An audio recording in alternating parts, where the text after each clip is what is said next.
Et ma première femme inspirante de cette saison, c'est vous, Dalila Mosbah. Bonjour. Bonjour. Merci beaucoup d'être là. Je suis ravie de vous recevoir. Merci à vous. Et fière de vous. Merci beaucoup. Alors Léla, voilà, dans On se dit tout, on a installé une nouvelle rubrique pour les téléspectateurs. Ces femmes inspirantes qui sont connues ou qui ne sont pas connues, qui ont des parcours de vie ou professionnels à raconter. Vous avez un parcours exceptionnel. Vous détonnez justement dans le paysage. Vous êtes ce qu'on appelle une bikeuse, une motarde chevronnée. Et vous êtes la présidente fondatrice depuis 2011 de la première association de femmes motardes au Maroc, en Afrique et dans le monde arabe. Dalila Mosbah, vous êtes une vraie lanterne, comme on dit, comme votre nom, Mosbah, c'est la lanterne. Vous êtes une vraie lanterne, merci beaucoup d'être là. Vous allez nous raconter tout cela justement dans quelques instants. Mais avant, on va regarder un petit portrait qui a été réalisé chez vous. On regarde. Je suis Dalila Mosbah, motarde et présidente fondatrice de la première association des femmes motardes au Maroc et dans le monde arabe.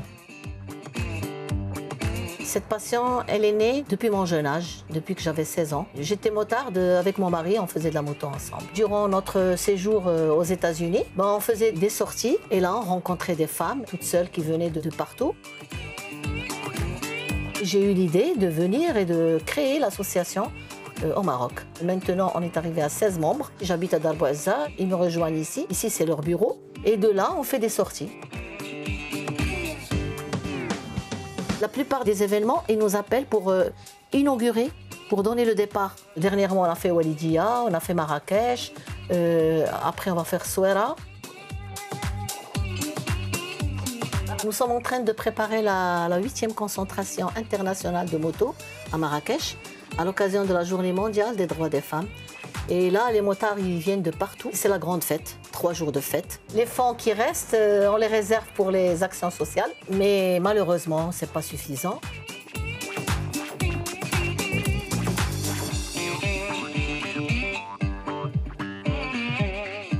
Je voudrais la relève. Bnizatna ou Bnizatna, et que ça continue. Et je ne veux pas que ça s'arrête. Bia ou la blabia, il faut que ça continue. Voilà. Dalila Mosbah, vous êtes une vraie femme inspirante. Merci d'être là. Merci. Et vous avez un gilet magnifique. C'est gentil. Il raconte quelque chose, ce gilet. Il raconte... c'est des villes que j'ai traversées, la fameuse route 66. J'ai fait 18 jours de raid. D'accord. Et là... En moto, bien sûr. En moto. Mon fils, il m'a invité là-bas. Bon, j'ai acheté une moto. Mon mari, il a loué une moto. On a fait 18 jours de raid. Et puis, on a eu une mauvaise nouvelle. Après les 18 jours, quand on est arrivé, la fin du trip à Los Angeles, la deuxième nuit, on nous a volé la moto de location. D'accord. Mais ce n'est pas ce qui m'a arrêté. Non. C'est pas ce qui m'a arrêté. Vous avez laissé votre mari, vous avez continué toute seule? Non. Arjana par avion. Et puis, je suis allée à la concentration de Americaid et je voyais des femmes venir de partout, du Canada. J'ai vu beaucoup de femmes en moto. Ouais. C'est là où j'ai eu l'idée. Et quand je suis rentrée au Maroc, j'ai fondé la première association. Alors, on va y aller petit à petit. On va raconter votre histoire avec la moto. Mais vous l'avez dit, c'est une histoire de famille aussi, parce que vous faites de la moto avec votre mari et vos enfants. Ouais. Et justement, ce qui est incroyable aussi, quand je préparais votre portrait, quand on échangeait, je me suis dit quand même, à l'heure où les parents sont anti-moto pour les enfants, Dalila Mosbah fait de la moto avec ses fils. Vous êtes d'accord que beaucoup de parents ont peur pour leurs enfants? Moi aussi, j'ai peur pour mes enfants. Quand ils prennent la moto, chaque fois, je les appelle au téléphone. Ouais. Quand mon mari sort, je l'appelle. Mais je ne peux pas leur gâcher leur plaisir. Ils aiment la moto. J'ai le plus jeune, il n'aime pas la moto, donc je le laisse. Vous le laissez. Mais les autres, j'ai un qui est motard aux États-Unis. L'autre, il est ici, il est pilote et en même temps, il est motard. Donc, je ne peux pas leur gâcher leur plaisir. Alors, Dalila Mosbah, une motarde. Vous aimez qu'on vous appelle comme ça? Motarde bikeuse. Bien sûr. Oui, grand-mère en moto. Voilà, une belle grand-mère en moto. C'est gentil, bien Alors, sûr. comment c'est né tout ça? Passer le permis A, comment vous êtes retrouvée sur une grosse cylindrée? Une grosse cylindrée, bon, quand j'étais jeune d'ailleurs, je faisais de la moto. Moi et mon mari, on s'est connus très jeunes. J'avais un Solex dans le temps. Et là, je me déplaçais pour aller au lycée et on se rencontrait là. Bon, en 2008... J'ai passé mon permis en 2008 pour passer à la... Parce qu'avant, il n'y avait pas des grosses cylindrées. Mais entre les années 70, Il n'y avait pas beaucoup de motos. Le collège, le lycée, la rencontre avec votre mari et 2008, est-ce que vous avez fait de la moto ou pas? Vous avez continué à faire de la moto ou pas? Si, des petites motos, parce qu'il n'y avait pas des grandes, il n'y avait pas de grosses cylindrées. La fibre a toujours été là. Vos parents étaient pour? Oui, pas de problème. Sans un souci? Non, pas de problème. Donc, et donc, ensuite, vous avez passé le permis A? Le permis A, en 2008. D'accord. Oui. Et ça, c'est ce qui vous a vraiment lancé sur les routes? Et voilà. J'ai toujours aimé les routes, j'ai toujours aimé faire de la moto, voyager. Et ensuite, vous avez pensé à lancer l'association en 2011? En 2011, oui. J'ai fondé la première association avec 6 membres. 6 femmes? 6 femmes. 6 femmes. Et puis là, je contactais les motards et je leur demandais s'ils voyaient une femme en moto, qui lui donne mon contact et tout. Et c'est comme ça que l'association, maintenant, elles arrivent. Mais cette association, ce n'est pas uniquement pour faire de la moto, parce que vous faites beaucoup de social aussi. On fait du social, oui. Parce que normalement, on organise une concentration internationale de motos. C'est quoi une concentration? C'est un rassemblement de motards. D'accord. Du monde entier? Maintenant, on est à la 8e édition et ils viennent de tout le monde. International, ils viennent du monde entier, oui. Hommes et femmes ou juste hommes et femmes. Hommes et femmes. Et nous, c'est à l'occasion de la Journée mondiale des droits des femmes. Le 8 mars. Le 8 mars. Parce qu'avant, j'organisais des courses féminines sur route. On va en parler aussi. Voilà. Donc, oui. Donc, la moto, c'est aussi pour promouvoir les droits de la femme et l'image de la femme. Voilà. Et je l'organise à Marrakech. C'est pour le tourisme. C'est pour encourager le tourisme. Parce qu'on a un très beau pays et j'aime bien qu'ils viennent et qu'ils découvrent notre beau pays. Vous montrez une autre facette de notre pays. Voilà. On va revenir justement à la course à pied. Donc la moto, oui, on va dire depuis 2008, mais quand vous étiez, on va dire avant, quand vous étiez également salarié, vous organisiez beaucoup de marches féminines également. De courses féminines, oui, sur route, parce que j'étais dans un comité du club Royal Air Maroc, parce que je travaillais à Royal Air Maroc. Donc là, je sortais à 5 heures, je leur donnais un programme, les femmes, parce que je voyais des femmes qui venaient prendre un café seulement. Donc là, j'ai tout de suite lancé, à partir de 17 heures, je vous fais un programme pour courir. Quand elles sont arrivées à 10 km, là, j'ai lancé la première édition. Et j'ai organisé 6 courses féminines avec 600 femmes, la 6e édition. Il y avait des femmes et avec un objectif toujours derrière. Toujours, à l'occasion de la Journée mondiale de la femme. Vous êtes aussi une marathonienne? Oui, je suis une marathonienne. Oui. Vous avez fait quel marathon? J'ai fait plusieurs marathons. J'ai fait 25 marathons nationaux et internationaux. J'ai fait marathon de New York, Prague, j'ai beaucoup de marathons. Vous continuez les marathons? Non, maintenant je cours pour moi-même. D'accord. Bon, je fais les 10 km, je ne veux pas trop abuser parce que je ne sais pas. Non, vous êtes toute jeune? Mais je fais de la moto et en même temps je cours. Je cours toujours. C'est quoi votre secret? Moi, je suis une femme qui cherche toujours le défi. Je ne sais pas. Je suis comme ça, je ne m'arrête pas. De toute façon, la moto, ce n'est pas ma seule passion, la moto. Oui. J'ai fait du tennis, j'ai fait beaucoup d'activités sportives. Beaucoup. Oui. Aujourd'hui, c'est la moto. Vous avez cette association et on le dit, vous organisez la 8e concentration internationale à l'occasion du 8 mars. Ça va être du 15 mars au 17 mars. À Marrakech. Alors, on va demander justement à la coach. J'espère que vous serez là. Ah, je vous invite. On est invité. Merci beaucoup, Madame Dalila. On ne raterait pas ça. Alors, Dalila Sabah disait, je suis comme ça, je suis une femme de défis, je cherche les défis. Oui. Amel Hihi en pense quoi? Moi, je suis très inspirée. Je suis vraiment admirative devant ce que vous faites. Et je pense que vous êtes un modèle. Parce que c'est vrai, la problématique, c'est qu'il y a beaucoup de femmes qui, dès qu'elles arrivent à la retraite, c'est comme si ça y est, le monde s'arrête. Et elles se laissent un petit peu porter par le temps et elles peuvent carrément dépérir, même physiquement, etc. Et avoir une femme comme ça qui porte cette image, moi je trouve vraiment, je suis très inspirée. Et vous m'avez donné envie de me remettre sur la moto parce que j'avais une petite moto toute petite. Moi, je me mets derrière vous alors. J'avais une moto quand j'étais jeune aussi pour aller au lycée. Et depuis, c'est vrai que je ne suis plus jamais remontée à moto. Mon fils est motard. Et je comprends parfaitement de dire que pour une mère, c'est très difficile. Et tout le monde me disait, comment est-ce que tu peux laisser ton fils justement venir de France au Maroc à moto, etc.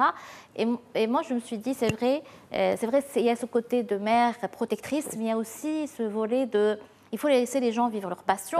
Et de toutes les manières, le risque existe partout. Hein. On peut être à pied et avoir un souci. Je pars de ce principe. Maintenant, c'est vrai qu'en tout cas, vous donnez envie. C'est une belle inspiration. C'est une très belle inspiration. Magnifique, rayonnante. C'est quelque chose qui me parle, en tout cas, que je porte aussi. C'est un message que j'aimerais bien faire passer.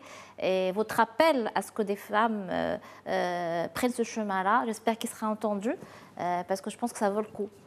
Alors, on va passer aux questions des téléspectateurs. Justement, ce qu'on peut dire aux personnes qui sont avec nous, c'est que vous pouvez poster vos questions pour nos invités sur notre page Facebook, la page Facebook de Médien TV. Et on rapporte ensuite vos interrogations à nos invités pendant l'émission. Allez, 2 questions pour vous. Madame Dalila Mosbah, justement, qu'est-ce qu'on nous a demandé? Oui, d'abord, en tant que femme, est-ce qu'il est compliqué de faire de la moto au Maroc? Non, c'est pas compliqué. Seulement, il faut être prudent. La personne, elle doit se protéger. Déjà, bon, on n'est jamais protégé, mais il vaut mieux avec la moto. Il faut se protéger de la tête aux pieds. Nous, on fait des sensibilisations avec des groupes de motards, des associations. Ouais. Pour sensibiliser les gens et pour passer le message aux autres. De la sécurité. Voilà, la sécurité routière, pour passer le message aux automobilistes. Parce que des fois, les automobilistes, ils ne nous respectent pas. Mais même en tant qu'association de femmes, vous m'avez dit, vous êtes souvent accompagnée par des hommes. Votre mari n'est jamais très loin. Mon mari, il est toujours chef de file. C'est ça. Il est toujours là avec nous. Donc, c'est pour... on ne sait jamais ce qui peut arriver. Alors, une autre question. On nous demande comment rejoindre votre association. Ben, il faut juste passer le permis, acheter la moto et venir.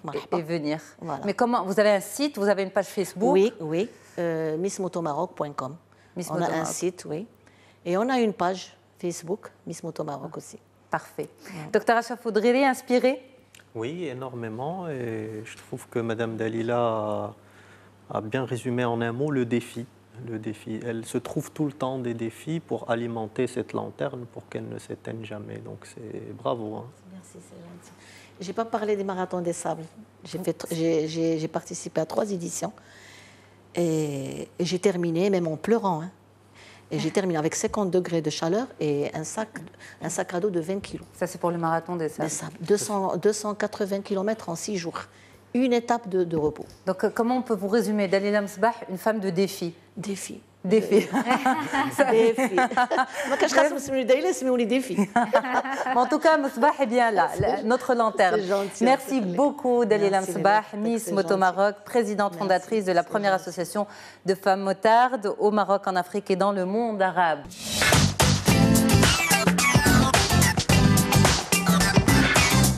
Douja Belkhiyat, vous êtes notre femme inspirante de cette semaine. On vous retrouve tout de suite.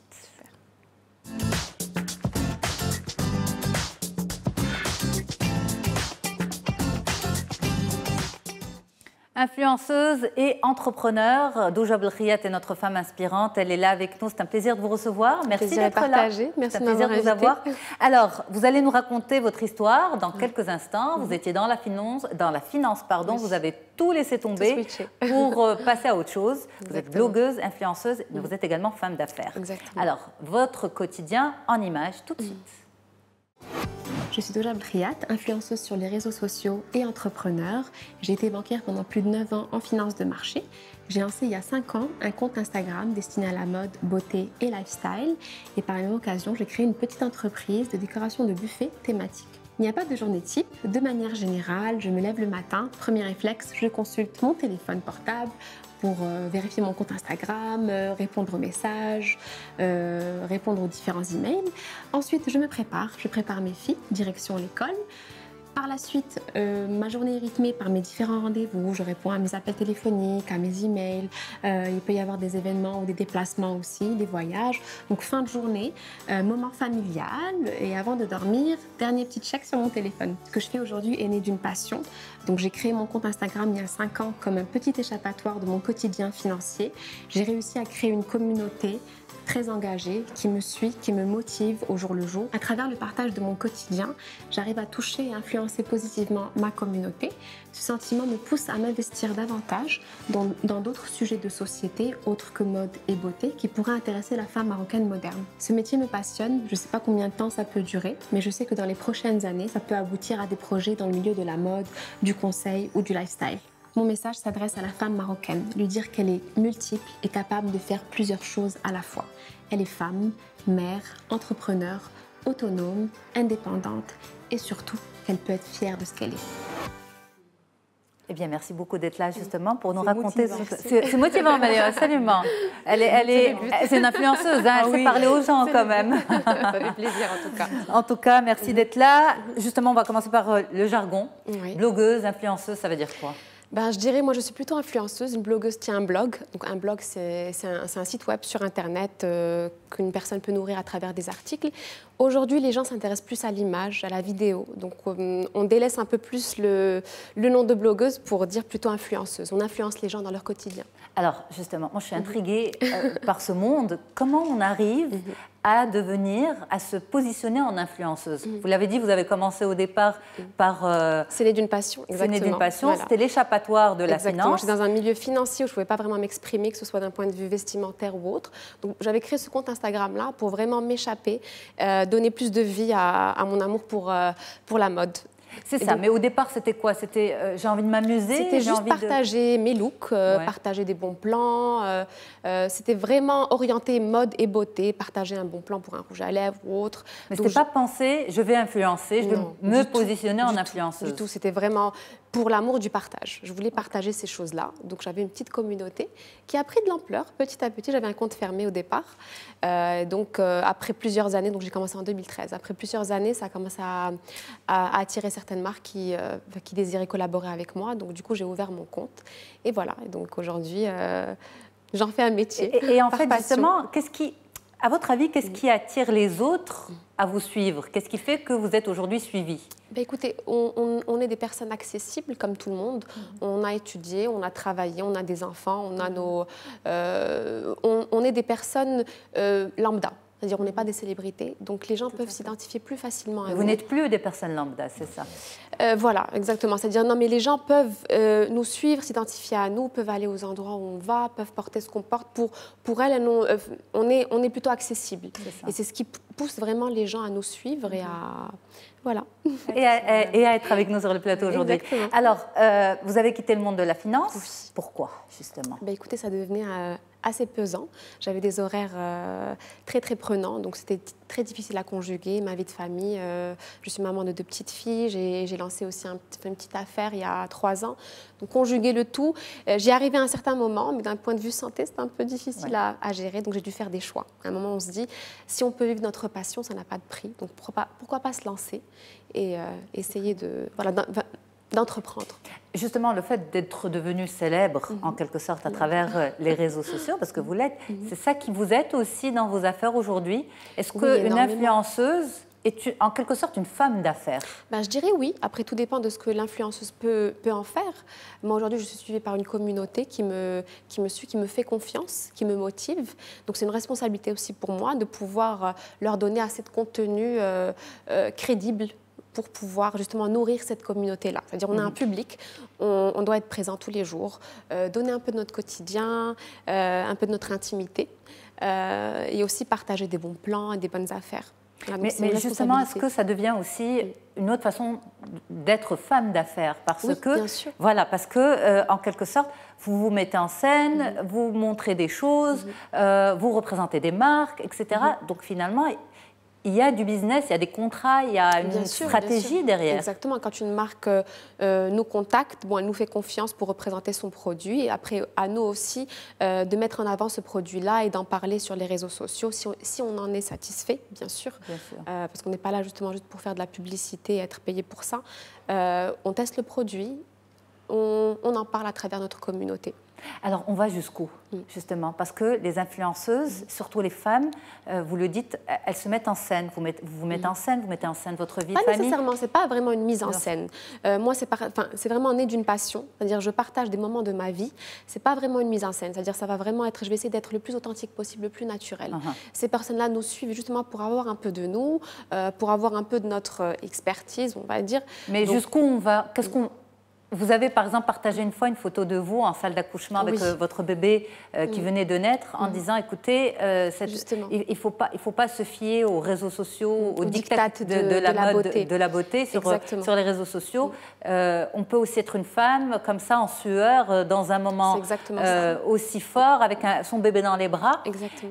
Est-ce que c'est pesant parfois de devoir toujours être parfaite pour les écoutez, de nature, je suis coquette, donc j'aime bien faire ça. Mais je tenais justement à partager cette image-là parce qu'on est suivi par une communauté qui nous prenne en exemple.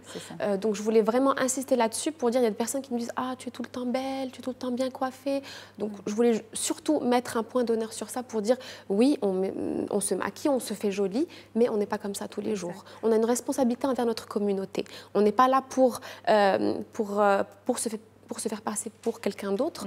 Donc, je tenais justement à dire que j'ai eu des accouchements naturels, sans péridurale, j'ai souffert, j'ai pris 25 kilos chacune de mes grossesses, que j'ai réussi à perdre. Ça fait plaisir d'entendre ça. Que j'ai réussi à perdre. Elles sont normales, hein, elle est normale. C'est-à-dire qu'on est là pour donner l'exemple.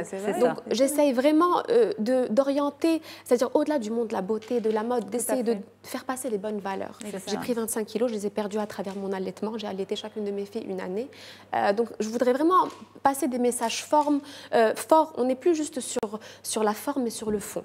C'est-à-dire utiliser cette notoriété-là pour parler de choses importantes, influencer les femmes positivement. Et je reçois énormément de retours par rapport à ça, justement, de témoignages de femmes qui ont pu vaincre leur baby blues grâce à moi, grâce à ma positive attitude. Et c'est ce qui me motive. C'est ce qui vous nourrit et c'est ce qui fait que vous avez envie de continuer à partager, à donner. Complètement. Ça vous parle beaucoup? Je vous vois beaucoup. Très je suis tout à fait d'accord avec elle, mais vraiment en tout, et ça c'est super ce que tu fais. Je me permets de tutoyer parce que en fait c'est être soi-même tout simplement. Et moi je vis ça aussi parce que dans l'étiquette et le protocole on me voit dans les règles, mais je suis aussi une sportive et donc moi ça me fait plaisir de mettre une casquette dans la rue avec les espas et d'être en sueur. Et il y a des gens qui me suivent dans ça, ils me disent c'est super parce qu'on peut être comme ça et en même temps donc je leur dis tout simplement dans chaque circonstance, dans chaque moment et on est simple. On peut tout être à la fois, je suis d'accord, mais est-ce qu'on finalement sur les réseaux sociaux et notamment à travers Instagram, est-ce qu'on ne valorise pas plus ce qui est beauté que ce qui est nature? Justement, les gens nous suivent avant tout pour avoir des bons plans beauté ou autre, mais à nous justement d'utiliser ça pour faire passer subtilement des messages et ça atteint, et ça en fait je m'en suis rendu compte, comme vous m'aviez dit, est-ce que vous saviez que vous allez pouvoir influencer? Je m'en suis rendu compte au fur et à mesure de ces années. Ça c'est les questions, absolument. Oui, je m'en suis rendu compte au fur et à mesure pendant ces années quand j'ai reçu des témoignages, des personnes qui me disent tu me motives, je t'ai vu faire du sport, je suis allée faire du sport, en te voyant le matin bien maquillée, bien apprêtée, ça me donne vraiment cette envie de me lever, de me maquiller, de me faire jolie pour moi-même avant tout, pour mon mari, pour mes enfants. Donc c'est vraiment le fait, en fait, ça devient du coaching. Alors justement, est-ce qu'elle vous prend des clients, docteur Morin?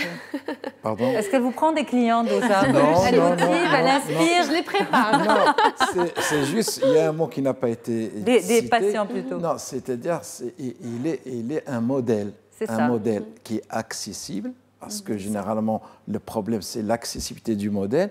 Et c'est juste ce modèle-là. Et il nous appartient, il est de notre culture. Ce n'est pas suivre machin qui est ailleurs, etc. Et surtout, quand on entend parler... Elle est nationale. Voilà, absolument. Produit du terroir. Produit du terroir, exactement. Accessible, c'est-à-dire une vraie beauté marocaine. Voilà, produit du terroir. Voilà. Et donc, quand on la voit dans le parcours, il y a beaucoup de femmes qui se disent « je n'ai pas le temps de faire ceci, cela ». Et on se dit, mais comment il peut faire ceci, cela? Et c'est là le modèle. À la fois. Exactement. Exact. Alors, Doja, on a des questions pour vous. Première question, c'est impressionnant comment vous gérez votre quotidien. C'est quoi votre secret? L'organisation. Je suis une personne de nature très, très organisée, peut-être un peu maniaque. Donc, chaque chose en son temps. Mais avant tout, le plus important, c'est ce que je donne comme conseil aux femmes, c'est de s'occuper de soi-même. Une fois qu'on se nourrit, qu'on s'occupe de soi-même, on rayonne naturellement. On peut s'occuper de notre foyer, de notre famille, des gens autour de nous. S'accorder du temps pour soi. On reflète en fait, pardon, ça se reflète. Cette phrase-là, on devrait l'inscrire parce qu'il y a beaucoup de problèmes chez les femmes. C'est parce qu'ils pensent qu'il faut d'abord s'occuper des autres et soi-même en dernier. Je vous promets qu'on reprogrammera un sujet là-dessus et vous serez avec nous, Dr Mouhi, pour en parler. C'est promis. Femmes, occupez-vous, prenez soin de vous. Parce que les femmes, elles confondent le devoir et le sacrifice. Et puis c'est ça. Promis, promis. Vous revenez. C'est promis? Inch'Allah. Parfait. Alors, autre question pour vous, Douja Belkhiat. Comment vos enfants vivent-ils votre popularité? Bah écoutez, oui. Bah écoutez, jusque-là, très très bien. Elles en sont fières. J'ai eu la chance justement d'avoir. Aussi. Oui. Elles sont mimi comme tout. C'est gentil. Bah écoutez, j'ai eu la chance justement d'avoir un mari qui a été très très compréhensif. Ma famille aussi, mes parents. Donc ils m'ont vraiment encouragée et soutenue jusqu'au bout. Mes enfants les premières, enfin mes filles les premières. Elles sont toujours là à m'encourager c'est vrai que les hommes, en général, aussi sont discrets. Hein. De nature, les hommes sont plus... D'ailleurs, on voit très peu d'influenceurs. Je ne sais pas s'il y en a. Il y en a, mais les femmes sont beaucoup plus dans cette dynamique-là. Et votre mari, parfois, pose avec vous sur les photos. Écoutez, il est très, très discret. Il n'aime pas trop ça. Donc, des fois, je l'oblige juste pour montrer que j'ai un mari, que j'ai une vie de famille, parce que les gens me suivent aussi, justement aussi par rapport à ça, par rapport à mon modèle de famille. Ils nous prennent en exemple. Donc, ils se disent qu'on peut avoir des enfants, être femme coquette et avoir une vie de famille moderne, si vous voulez. Donc, j'essaie de l'impliquer de temps en temps. C'est ça. Et il se prête au jeu aussi. Eh bien, merci beaucoup d'avoir accepté d'être notre femme inspirante de la semaine. Merci de m'avoir invitée, j'en suis honorée. On continuera à vous suivre sur les réseaux sociaux. Super. Ça fait toujours plaisir de se dire, ouais, c'est vrai, elle est coquette, elle est belle, elle est jolie, elle est...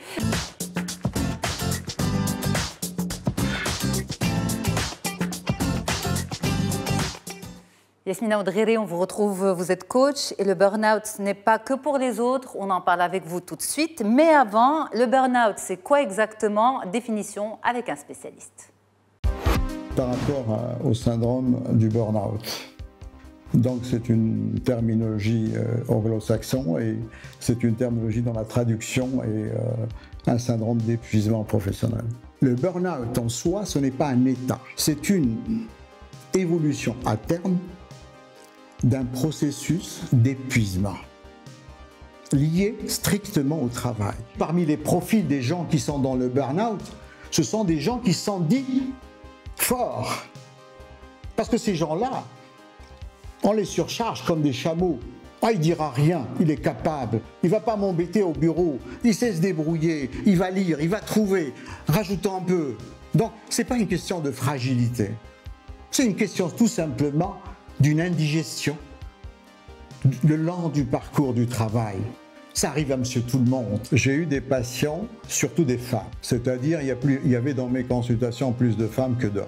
Souvent, on les repère et on les reçoit dans un état d'envahissement psychique et physique par l'état de fait de ce burn-out, de syndrome d'épuisement professionnel. La première des choses, il faut que la prise en charge soit singulière. Chaque personne est une entité. Deuxièmement, il faut lui prêter une écoute bienveillante. On est dans une prise en charge et on souhaite prendre en charge également la famille. Il ne faut pas oublier, elle souffre aussi, l'entourage. Parce que pour moi, soigner, c'est 4 étapes. D'abord, prévenir. 2, ne pas casser ce qui fonctionne bien. 3, embellir. C'est améliorer, mais on n'est pas obligé de prescrire une ordonnance. Et 4, on s'intéresse à ce qui ne va pas. C'est pour ça que c'est important de parler de ce sujet. Moi, j'ai perdu un collègue qui m'a appelé, mais je dormais. À 1h30 du matin, il m'a dit « Tariq, es-tu réveillé ?» Je n'ai pas répondu. À 5h, je reçois le coup de téléphone, il s'est suicidé dans son garage. Mais je ne raconte pas ça pour qu'on pleure. Je raconte ça parce que c'est un état de fait, comme avant la tuberculose tuée, comme d'autres maladies tuées. Donc derrière la tragédie, le drame, il y a un appel à vivre. Un appel à prendre sa place dans la citoyenneté, à jouer du foot, à s'amuser, à séduire, à avoir des enfants, à s'ouvrir sur la vie et la mort pleinement. Je vous remercie.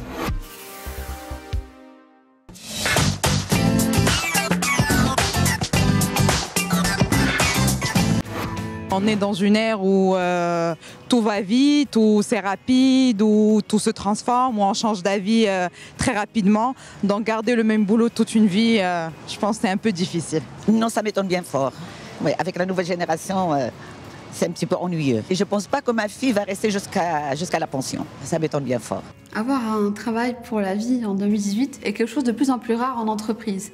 Car ce que je vois tous les jours, par rapport aux personnes que nous recrutons, les personnes qui sont aujourd'hui de la nouvelle génération ont d'autres besoins que celles de la génération d'avant ou même celles de nos grands-parents. On trouve des personnes qui travaillent dans la même boîte dès le premier embauche jusqu'à la fin de carrière. Mais on trouve que d'autres personnes changent d'une année à une autre, parfois 6 mois, parfois 3 ans, parfois 2 ans. Ça dépend de l'évolution de carrière au niveau de la société d'abord et les perspectives recherchées par la personne elle-même. Ce phénomène relève de l'éducation mais aussi de la nouvelle génération.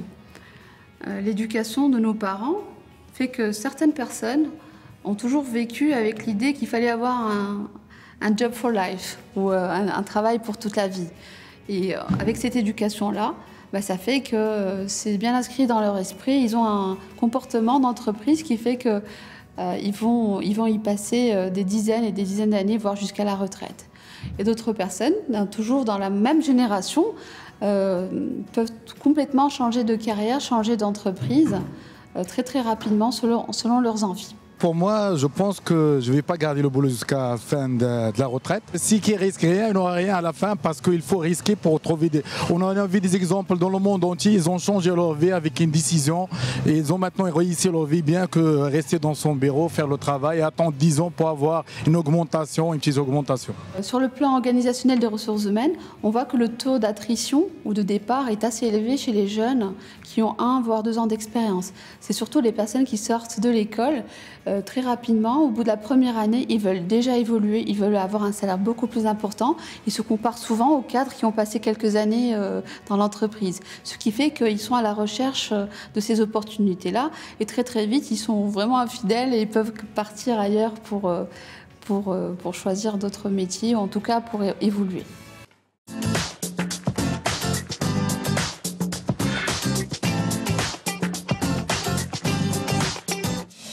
Alors, professeur Jafar Heikel, merci beaucoup d'être là. Vous êtes président de la Société marocaine de nutrition, santé et environnement, professeur en médecine et nutrition et scénariste en devenir.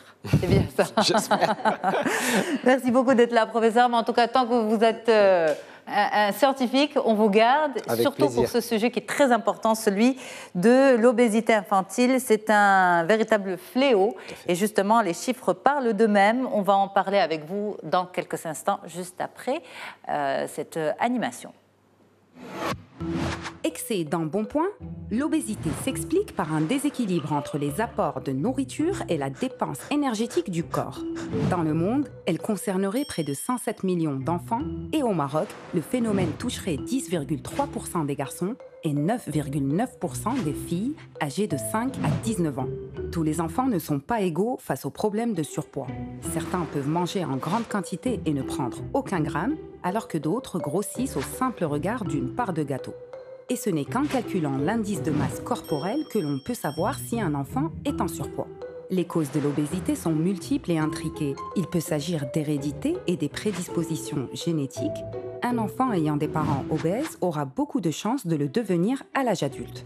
Il peut s'agir également de manque de sommeil. Les petits dormeurs prennent plus facilement de poids que les enfants dits dormeurs réguliers. Le manque d'activité physique et la diminution de la pratique sportive favoriseraient également la prise de poids. Aussi, l'influence des publicités à la télévision et sur Internet joue sur les choix alimentaires de nos petits. Et enfin, le grignotage, qui reste l'un des principaux facteurs de l'obésité infantile. Pour aider un enfant à retrouver son équilibre, toute la famille doit s'y mettre en adoptant tous ensemble une bonne hygiène de vie. Bien dormir, réapprendre à manger sainement et privilégier les sorties sportives en famille. L'obésité infantile n'est finalement pas une fatalité quand on installe une hygiène de vie de qualité. Alors justement, l'obésité, une histoire de famille, la bonne alimentation également. Et puis, il y a aussi ces chiffres, professeur Heikel. En 2000, ils étaient 5% d'enfants et d'ados obèses au Maroc. Aujourd'hui, ils sont 10%, le double en 18 ans. Qu'est-ce qui se passe? Pourtant, il y a beaucoup de sensibilisation, il y a beaucoup de spécialistes qui sont dans les médias, il y a beaucoup de communication autour de l'alimentation. Mais pourquoi nos enfants prennent-ils autant de poids? Alors, d'abord, ils ne sont que le reflet de ce qui se passe dans notre société. L'obésité aussi au Maroc, il faut voir les derniers chiffres qui viennent d'être publiés. D'ailleurs, il y a 3 semaines par le ministère de la Santé, on a quand même 21% des adultes marocains qui sont obèses et près de 33% des Marocains qui sont en surpoids. Donc, on parle des sujets adultes. Les enfants, c'est un problème, c'est le reflet de ce qui se passe. Nous avons changé de mode de vie. Pour vous donner un exemple, au cours des 35 dernières années, les Marocains ont augmenté en pourcentage de 64% d'apport énergétique supplémentaire, toutes choses par ailleurs étant égales. Ça veut dire que nous mangions un peu plus sainement en matière métabolique, sur le plan de l'équilibre énergétique dont vous avez parlé tout à l'heure. Aujourd'hui, on mange beaucoup plus vite, on mange moins sainement et on fait moins d'activité physique. Évidemment, l'impact commence d'abord chez les enfants. Et pourquoi? Il commence dans votre reportage. Il y a un élément que j'aurais souhaité agir un peu plus. C'est le rôle des parents. Un rôle crucial des parents et des éducateurs dans les écoles. Je constate, Yasmine, que les parents, moi je vois dans mes consultations, que les parents baissent de plus en plus les bras par rapport aux enfants. On va leur autoriser un peu plus de sucreries. Parce que les parents n'ont pas envie de frustrer leurs enfants. Exactement, mais entre la frustration et l'intérêt santé pour l'enfant, je vais avoir tendance, je me rappelle, il y a une vingtaine d'années, vous voyez, je suis un peu vieux, il y a une vingtaine, 25 ans, on disait les fruits et les légumes. Aujourd'hui, il y a des parents qui disent écoutez, mon enfant ne veut pas de fruits et légumes, c'est pas grave, on va compenser par des sucreries ou par des sucres rapides ou par des gâteaux, etc. Le deuxième élément qui est important, et vous l'avez souligné, je m'en excuse, Yasmine, c'est les médias. Je vais vous donner un chiffre qui est assez intéressant. Quand vous prenez toute la publicité de l'agroalimentaire à travers le monde, je ne parle pas du Maroc, à travers le monde, c'est 500 milliards de dollars d'industrie agro. 500 milliards de dollars. Est-ce que vous connaissez le chiffre qui est dépensé par l'Organisation mondiale de la santé sur la nutrition? C'est 100 fois moins pour la nutrition. Ça veut dire que les médias, la publicité agroalimentaire joue un rôle extrêmement important dans le comportement de nos enfants. Et un chiffre qui est intéressant, c'est une très belle étude anglaise qui a été faite, publiée dans une grande revue médicale. Pour chaque heure passée à la télé, l'enfant accumule 167 kilocalories. Pour chaque heure passée devant la télé. On voit de plus en plus d'enfants qui vont passer 2 heures, 3 heures par jour. En moyenne, c'est une accumulation de 500 calories. Pour la perdre, Yasmine, 500 calories, il faut que cet enfant puisse courir pendant 1 heure, 45 minutes ou 1 heure.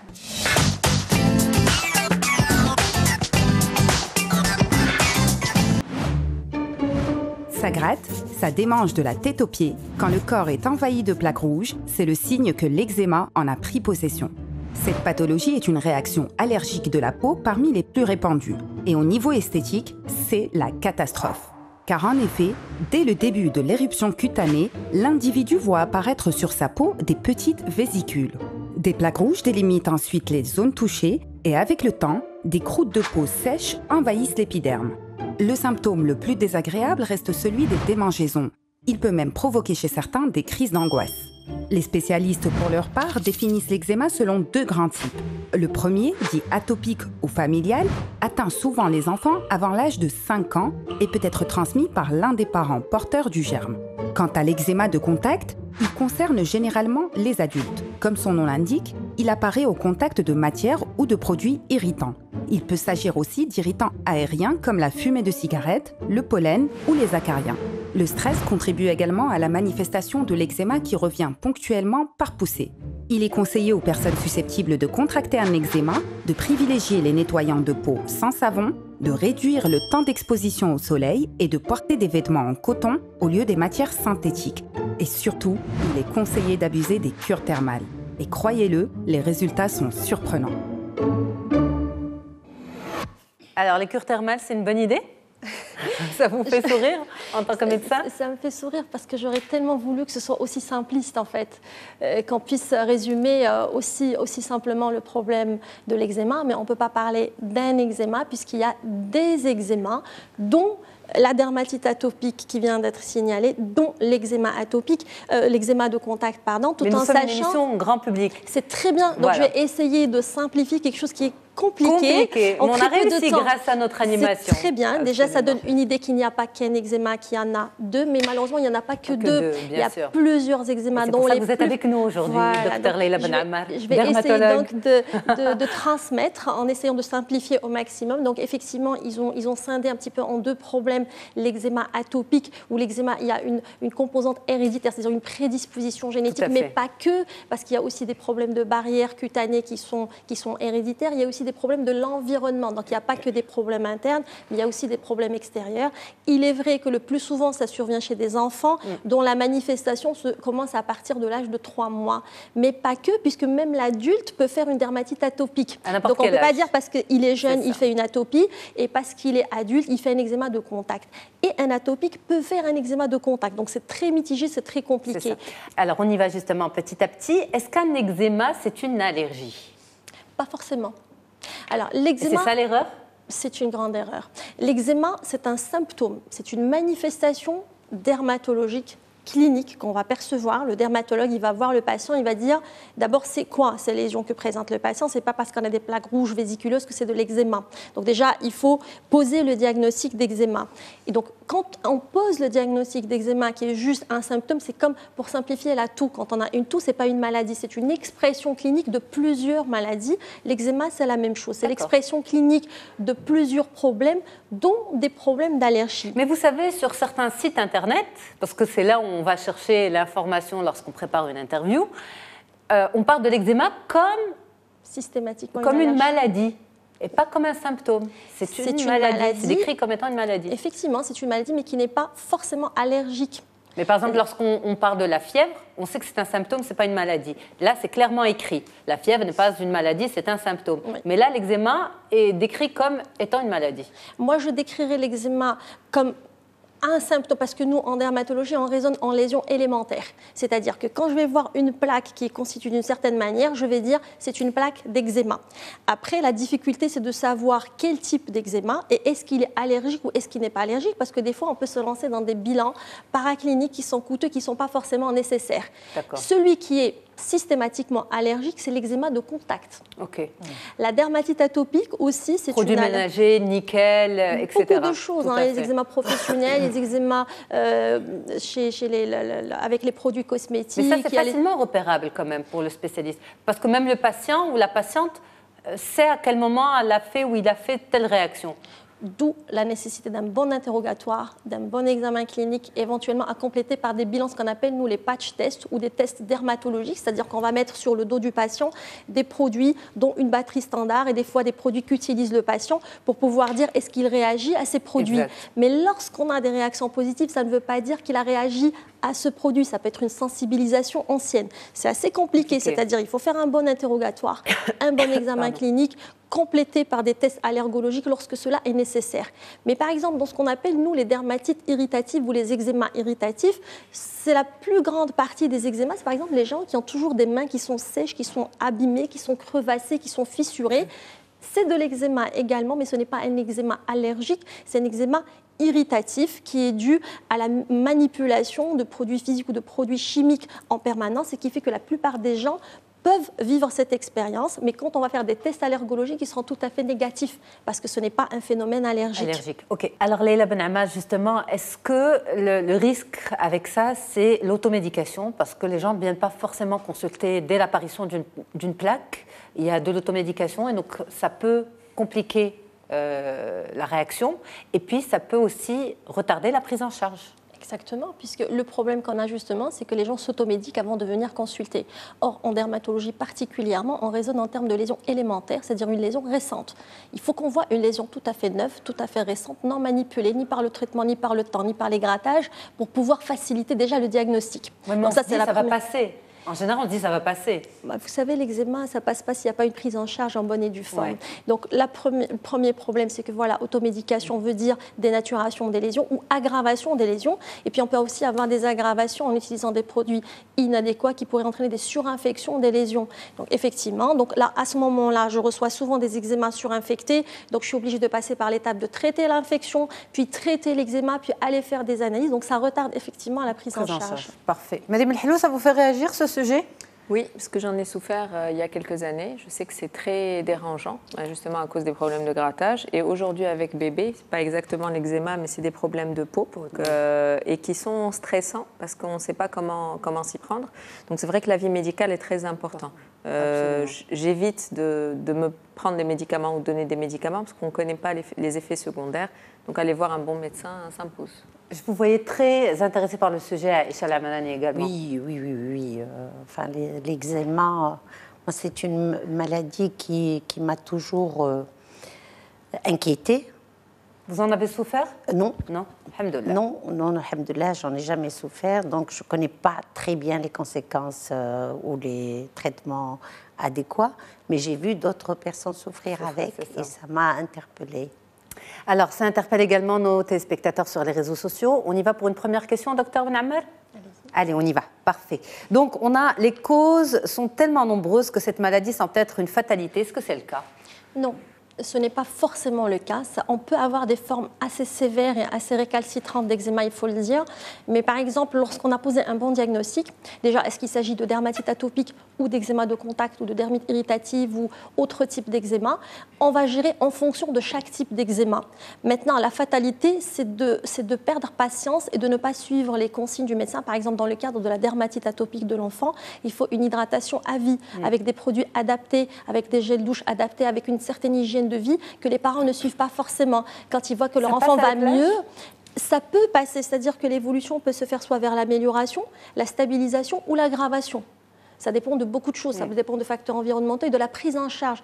Le pilier de la prise en charge, par exemple, de l'atopie, c'est l'hydratation au quotidien. Et ça, on a du mal à passer ce message, malgré qu'on explique aux parents. Ils finissent par se fatiguer, par se lasser. Il faut garder le souffle du suivi. Il faut garder, c'est un marathon. Moi, je leur dis, c'est pas une course, c'est pas du 100 mètres, c'est un marathon. Il faut apprendre à hydrater votre enfant tous les jours et lui apporter le ciment nécessaire pour sa peau. Quand on fait un eczéma de contact, par exemple, ce n'est pas une fatalité. Lorsqu'on trouve l'agent responsable, des fois, on va aller jusqu'à des reclassements professionnels. Et donc, on peut complètement guérir le patient. Exactement. Pour les dermites irritatives, quand on dit aux femmes, mettez des gants, mais j'ai du mal à convaincre une femme marocaine de mettre un gant. Et pour la vaisselle. Je ne sais pas travailler. Ben, madame, vous devez apprendre si vous voulez retrouver des mains normales. C'est ça. On va prendre une autre question. On y va.